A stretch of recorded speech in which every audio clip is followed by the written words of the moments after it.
8월 17일이 되면 100일이 됩니다. 출범한 지 100일 되는 정부가 지금 국민들에게 많은 걱정을 끼치고 있습니다.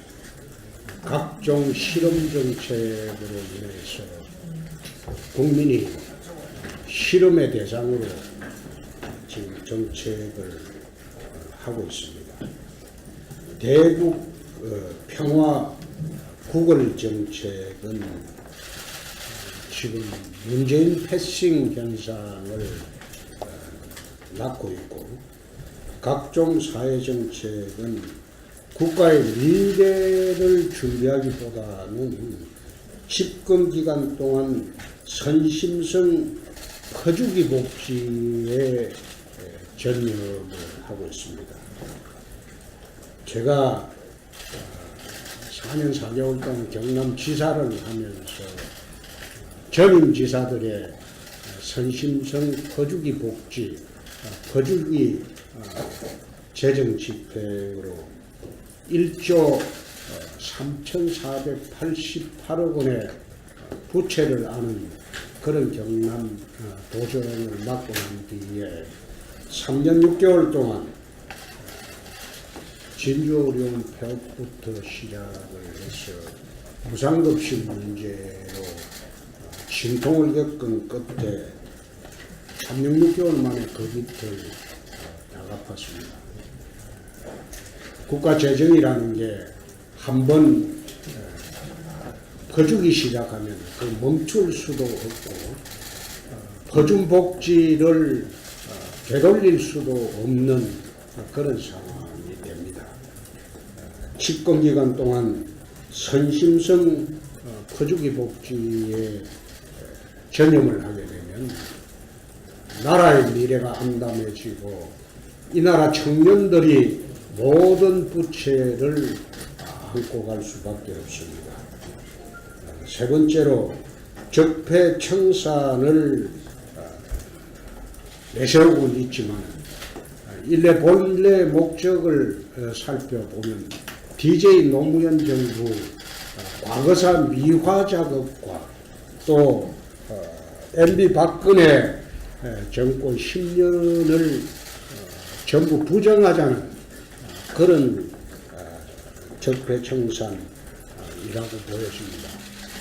과연 이 나라 좌파의 적폐는 없는 것인지 우리가 한번 되돌아봐야 할 그런 순간입니다. 지금 모든 기업들이 해외 탈출 러시를 이루고 있습니다. 그 사이에 기업 옥죄기, 기업 범죄 시하기, 그리고 기업 압박하기, 준조세 이런 문제로 한국에서 기업을 하지 않고 해외로 나가서 일자리를 만든 그런 사례가 제가 통계 수치를 보니까 338만 개의 해외 일자리를 우리 기업이 창출을 했습니다. 우리 기업이 창출을 했는데 국내에는 일자리가 줄어들고 해외 일자리만 늘어나는 것은 국내 청년 실업을 극단으로 몰고 가는 그런 조치가 됩니다. 최근에 방직업계를 비롯해서 해외 탈출 러시를 이루고 있는 것은 이제 출발입니다.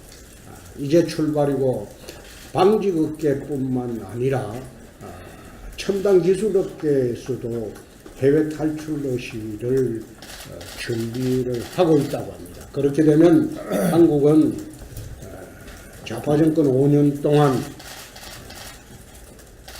산업 공동화를 우려해야 할 만큼 어려운 상태로 가게 됩니다.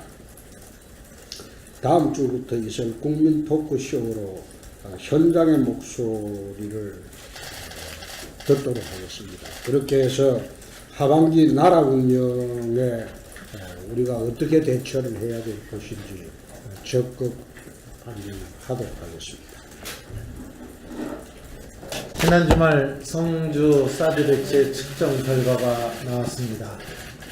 100m만 떨어져도 인체에 무해하다는 그 무해 제로 수준으로 결과가 나왔고, 심지어 휴대전화가 기지국을 찾을 때 나오는 전자파보다도 약하다는 측정 결과가 나왔습니다.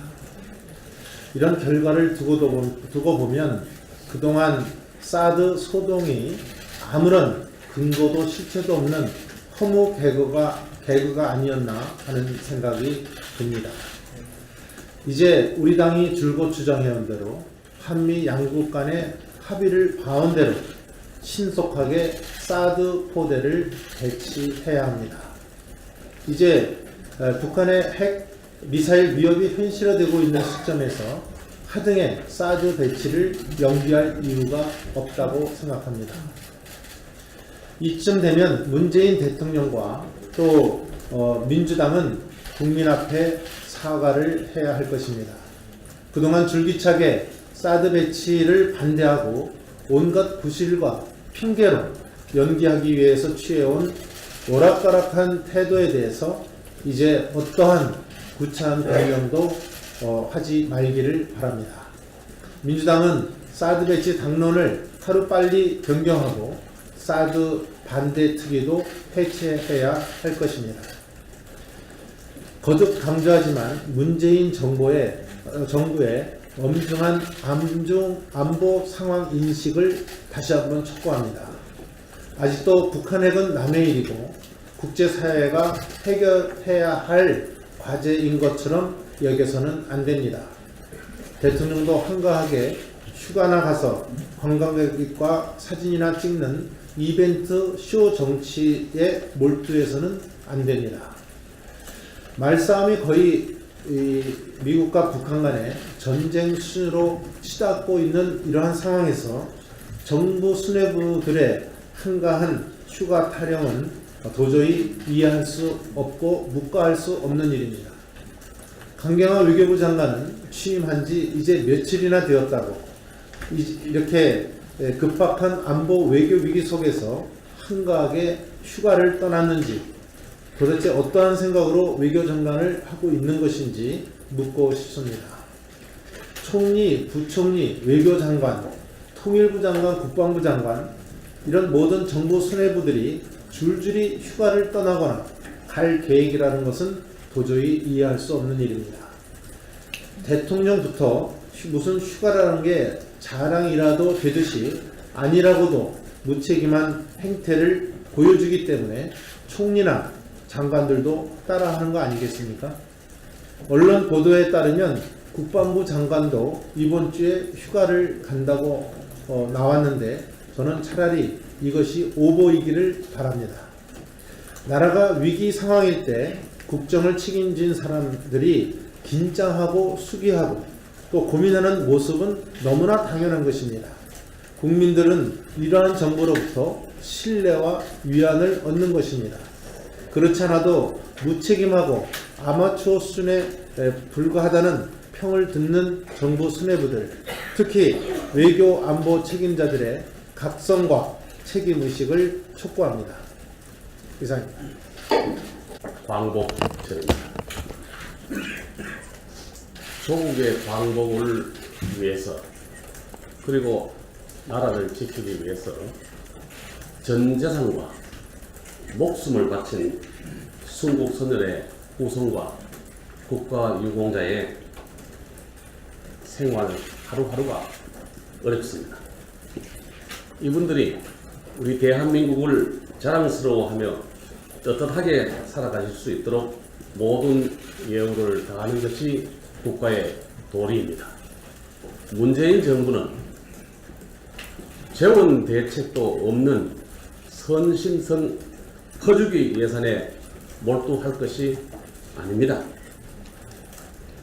국가의 부름에 응답하다 희생된 분들의 넋을 기리고 그분들의 잃어버린 지위를 되살리는 예산이 편성되어야 할 것입니다. 후손들의 생활대책, 관련 문화재 복원 예산 9월 2일 예산에 담아와야 합니다. 자유한국당은 다음 달 초 문재인 출범 첫 정기국회에서 갖는 국정감사와 예산국회에서 매의 눈으로 예산을 살펴볼 것입니다. 이상입니다. 문재인 대통령께 자유한국당 최고위원 유여혜가 질문 하나를 꼭 드리고 싶습니다. 소통의 대통령을 본인이 직접 추구하고 계시니 답을 해주시길 부탁드리겠습니다. 중앙일보 2017년 8월 14일자 기사를 보면요. 제2의 박기영이 곳곳에 학연, 혈연, 지연보다 강한 인연인사 만개라는 기사가 나와 있습니다. 탁현민 행정관에 관한 이야기도 다시 나오고 있습니다. 왜 대통령께서 직접 박기영 혁신본부장의 인사에 관해서 공을 인정하라라는 이야기를 했을까요?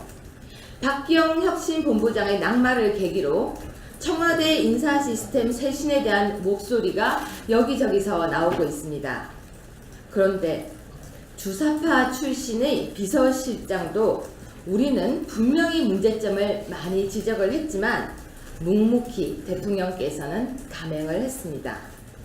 탁현민 행정관에 관한 이야기도 여성계는 물론 우리 모두가 문제점을 지적하고 거기에 관해서 대통령께서는 소통할 의사가 없는지에 관한 이야기까지 계속 나왔습니다. 혹시 대통령의 인사 기준이 정말로 기사처럼 실력과 학용과 지원보다 더한 인연인 것은 아니겠지요? 라는 정말 의문이 들었습니다. 아침 중앙일보 기사를 보면서요. 걱정하고 우려하는 마음으로 질문을 드렸습니다. 답변을 기다리겠습니다. 이상입니다. 사장 해임을 시사하는 발언을 한 것은 정권의 나팔수가 필요한 문재인 정부와 경영권 장악을 목표로 줄곧 자기들의 잣대의 공정성을 외쳐온 MBC 노조가 합작해 MBC 경영권을 장악하겠다는 의도입니다. 문재인 대통령이 지난 8일 이유성 위원장에게 임명장을 주는 자리에서 지난 10년간 우리 사회에서 가장 심하고 참담하게 무너진 부분이 공영방송이라고 말하자 이유성 위원장은 대통령이 말에 화답하듯 11일 민주당 지부 방문해서 공영방송 사장이 공적 책임과 공정성을 지키지 않았다면 책임을 물을 수 있다고 말하고 MBC 사장과 이사회인 방문인 이사의 임기는 법적으로 보장되어 있지만 다른 한 측면에서 그것이 무조건 꼭 그렇게 해야만 하는 것은 아니라고 생각한다고 하며 MBC 사장 해임 의도를 노고라 했습니다. 이는 임기가 보장된 방송사 사장들의 퇴진을 압박하는 것으로 공영방송을 장악해 정권의 신여를 만들겠다는 것으로 언론을 장악하려는 대통령, 인사청문회 과정에서 드러난 적폐오관왕인 자신을 임명해준 대통령의 보내야 하는 방통위원장, 그리고 정권과 결탁하는 대가로 경영권 장악을 노리는 좌파 MBC 노조가 3일체가 되어버리는 공영방송 장악 흉계입니다. 이미 문재인 정부는 MBC 장악을 위한 의도로 노동부에 특별 근로감독관을 파견했으나 의도하는 조사 결과가 나오지 않자 공영방송 사장에 임명권이 없는 방통위가 나서 임기가 보장된 MBC 사장과 방문진 임원들을 갈아치우려는 불법적 발상을 하고 있는 것입니다. 문재인 정부는 이유성 위원장을 통해 1차로 MBC를 무력화시키고 KBS와 비호적 언론들마저 장악하려 할 것이 자명합니다. 문재인 정부는 대표적인 적폐 인물 이유성 위원장을 동원해서 공영방송을 장악하려는 음모를 당장 중단해야 할 것입니다. 이유성 위원장은 MBC 사장을 끌어내는데 앞장설 것이 아니라 부끄러움을 알고 본인 스스로 방통위원직을 사임할 것을 촉구합니다. 이상입니다. 우리 강우상 대변인이 좀 적극적으로 위원들하고 대처를 해주시기 바랍니다. 지금 남아있는 게 어떻게 보면 유일하게 MBC밖에 없습니다. 그래서 항상 특히 위원장이 적극적으로 공세적으로 또 대처를 좀 잘해 주시기 바랍니다. 참 피곤한 주말이었던 것 같습니다. 뉴욕타임즈는 지난 8월 8일부터 단 하루도 빼놓지 않고 북한 이슈를 다뤘습니다. 1년에 한 번, 많게는 2번 정도이면 많이 다루는 것인데 하루도 안 빼놓고 일주일 이상을 다뤘다는 것은 그만큼 미국에서 보고 있는 이 북한 이슈는 굉장한 위중한 상태라는 것입니다. 근데 우리나라에서 책임 있는 사람들이 가장 고민하는 것은 휴가를 가느냐 마느냐 이런 이슈였던 것 같습니다. 참 한심합니다. 국가안보 위기 속에 경제 위기 또한 걱정됩니다. 선심성 포퓰리즘 정책으로 인해 국가 재정 파탄이 우려됩니다. 우리나라 경제의 한 축인 자동차 업계가 지금 울고 있습니다. GM은 누적 적자가 총 2조가 넘어 한국에서 철수한다는 말이 공공연하게 들려오고 있습니다.